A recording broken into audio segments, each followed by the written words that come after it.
What's up, guys? This will be a first impressions video on the Bradley Alias 2 that I bought a couple of days ago. Well, that I received a couple of days ago. First off, I want to start off this video by saying that, in my opinion, and when I bought this knife, I already knew that this was not a Sebenza replacement. It's actually like one of the biggest debates online on, the knife community and whatnot is, what knife can you get that's as good as the Chris Reeve Sebenza, but at a fraction of the cost? So far, I haven't found a knife that matches up to the quality of a Sebenza at a fraction of the cost. Two of the biggest contenders, I guess you could say, is the Bradley Alias line. The 2 is most akin to the small Sebenza, and the Bradley Alias 1 is most similar to the large Sebenza. Spyderco also has in their Sage line the Sage 2, which is also a titanium slab-handled frame lock design. It actually pays homage to Chris Reeve's, integral frame lock. I really forget what it's called at this point. But a lot of people do say that when Bradley came out with this knife, it was basically to be a main competitor to the Chris Reeve Sebenza. Now, in terms of why I bought this knife, I was just kind of in the mood to buy a titanium handled knife. It wasn't really a money issue because when I bought it at the time, I could afford a Sebenza. Now, as a disclaimer, I've never owned a Sebenza in my lifetime. But this isn't actually the most expensive knife I own. It's just I never felt the need to have a Sebenza. On the other hand, my friend Steven, he does own a Sebenza, which he's had for several years now. I guess probably 5 years now. And he's not the best knife sharpener in the world. He's gotten better at it, but when he first got the knife, I was the one that was sharpening the knife for him. For him, he doesn't use it as a safe queen. He uses, and for years, he used it as his everyday carry knife. He would carry multiple knives, and he would always have a Sebenza on him, and I'm pretty sure he still always does have a Sebenza on him, plus whatever knife of the moment he happens to want to carry. But for him, it was a user knife, and I feel like a lot of people, they buy Sebenzas and they feel like it's such a lot of money. Like a small classic Sebenza is $350 from Chris Reeve, and most of the time when you go to a reseller, like let's say New Graham Knives, that's where I got this Alias 2 from, it's $350, and a lot of people buy that knife and they will just not use it, and it's a plain shame because I know that Chris Reeve, when he made that knife, he designed it as a work knife. It wasn't really a tactical knife. He didn't design those knives to be a safe queens. He made it for you to do hard work with. The frame lock is really strong. The blade itself is designed really well for... Ignore my phone. The blade is designed really well for everyday use. It has a really thin hollow grind to it. And it has, a really nice belly on the blade that makes it very good in cutting. So for me, I bought this knife and I'm going to be using it. So far I've been carrying it every day. I put a new edge on it. No matter what what it says on the box, that it's extremely sharp, whatnot. In my experience, Benchmade has these are made by Benchmade for Bradley, and some of the other knives, like the Kimura line, is made by Kershaw for Bradley, but different topic. The factory edge was terrible. There was a really bad burr on one side, and I just had to put a brand new edge on it. I could not stand that factory edge. It was not good.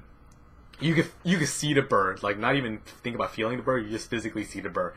Anyway, this will be a user knife, and the reason why I bought it, like I said, I wanted a titanium handled knife because I've never owned a titanium handled knife. That's not true. I do have a CRKT VLA Wasp, but it's not. It is titanium handled.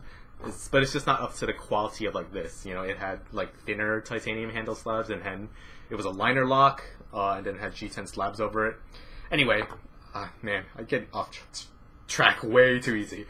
But I wanted a new knife, and I wanted this knife, and in my mind, like I said, I went into it knowing that it wasn't a Sebenza, and I was definitely right. There are things about the Sebenza that I like over this knife, and I feel that those things are what you're paying the extra money for. And I got this knife for $160 some odd dollars plus around $10 shipping. I believe the total was around $177. Newgrams sells the small Spencer at $350 plus free shipping on all Chris Reeve knives. So effectively, I could buy 2 of these for the price of 1 Spencer. Now, the bad things about this knife, first of all, like, I'm not a huge fan of the thumb stud. It's not a terrible thumb stud design. It's actually kind of close to Chris Reeve's Sebenza. You can see here even like the blue anodizing. The only problem is the detent on this knife is really, really bad. Like, it's really good in terms of retention, but it's really bad when you want to actually just open it. If you actually take a look at my thumb, you can see like the calluses have been built up on my thumb from both this thumb stud in combination with the detent, as well as the frame lock, which I will get into later. But it's tough, and it's like a lot of people, they can't open this knife very slowly, because what you end up doing is you end up putting a lot of pressure from this pointed thumb stud into the palm of your into the pad of your thumb. So most people will just flick it out, just because it's less time that the thumb stud is poking into your thumb pad. With Chris Reeve's knives, they're not the fastest knives in the world, but he didn't make it as a tactical knife. It's a very smooth knife. One thing that I do like about the Spenza that obviously this knife does not have is that the Spenza has a bushing system at the pivot point for the blade. What that means is, and it's, you know, manufactured and milled really well with really high tolerances, so that with those knives, all the hardware you just tighten down, hand tighten as much as you can, and the blade is perfectly centered, because the bushing is actually a little thicker than the blade, so it just holds it there perfectly. And then you do have, you know, phosphorus bronze bush washers in there to take up that gap and smooth out the action. With this knife, the centering was good. It's pretty close to center. Generally for me, so long as the sides of the blade isn't rubbing up against the handle scales, I'm okay. It doesn't have to be super exact center in my opinion. You can always tweak the pivot on this because it is a direct pivot to blade pivot area. You can tighten this down and you can shift the blade centering in the handle. Another thing is the pocket clip. The Sebenza has a titanium pocket clip as well, and I think it's a really well designed pocket clip. The knife will ride pretty well deep into the pocket. It sticks out quite a bit on this one. It's not my favorite pocket clip design on the Bradley Alias. Like this, it's a pretty general Benchmade pocket clip, I guess. It is made out of stainless steel, and one thing, if you listen carefully, I don't know if you can hear that tapping noise, but this pocket clip actually isn't sitting flush up all the way against this titanium scale. Not a big deal, you know, when you clip it in your pocket, it's clamped onto the cloth of the edge of your pocket anyway, so it's not a problem. But it's just, I would prefer more regular looking pocket clips, not something with this arrow tip on it. I think it's a little excessive and not necessary. And the whole titanium aspect of the pocket clip is also kind of nice. The pocket clip itself is stone washed, not bead blasted. Same as the blade. The Alias 2 actually has, it's going to be difficult to see with the light, but both Sebenza and Alias 2 have stonewash finished blades. The stonewash finish on the Sebenza is a little shinier. It's a little more even, I guess you could say, while this is more of a matte finish stonewash. Both are nice regardless of, you know, the Sebenza does look a little more polished up, I suppose, but this is good as well. It hides scratches on the blade relatively well, especially compared to, you know, very high polished or bead blasting. Another complaint about this knife is that the frame lock does stick. Oh, you see that? Ooh, pinched back my thumb actually, and you can't overextend it because there's no hinder or stop. But the frame lock will stick, and to be honest, like that callus you can see, it's much larger than just the thumb stud, and that's from me working this frame over and over again. Yeah, there you go. There, you can hear it sticks. It does not stick on the Sebenza. It's super smooth. And I believe Sebenza also hardens up the face of the titanium frame so that it doesn't really wear away as much, throughout just regular wear versus, generally titanium is actually a pretty soft metal, and if it's not a hardened face, then eventually it will wear over time, and you'll find that the lock bar will travel more and more towards the blade, make more contact until eventually it travels all the way, and then at that point you do want to get it replaced. It does stick. Some people do say that you can kind of, put some like powdered graphite on there and work the lock a few times. I'm not going to do that. I feel it's just putting premature wear on the blade, and I'm just going to let this knife wear out as normally as possible. But because of the pivot, not the pivot, the detent and the thumb stud and the sticking frame lock, a lot of people don't like how it puts a lot of wear on your thumb pad, obviously. For me, I'm a guy, my hands are working hands, they are not, super primmed up or anything. I have like cuts, my skin's dry, it's winter, and my fingers are all pretty calloused up because I do use my hands to work. So for me, it's not a big deal. I can definitely see maybe like having a woman use this knife. If they're not used to using their hands in a rough condition like that, it would be an issue.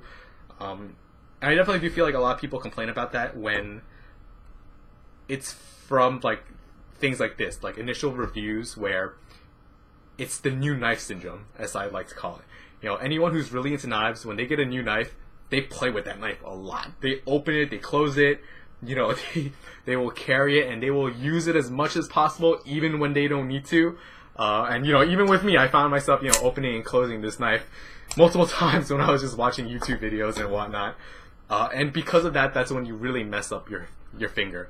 If you were to just use this knife normally when you needed a knife, it wouldn't really kill your thumb as much. Let's just put it that way. But anyway, overall, I'm pretty happy with this purchase. Is this knife worth $350? No, because it's not a Chris Reeves Sebenza.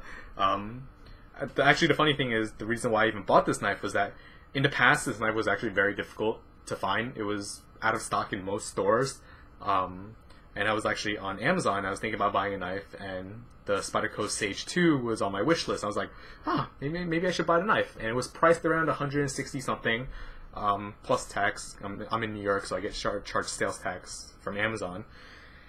And then I decided, wait a minute, if I'm going to spend that much money, maybe I should just, give this knife a shot. Because when I first saw this knife back in high school, I really liked it. But there was no way I was going to be able to afford that.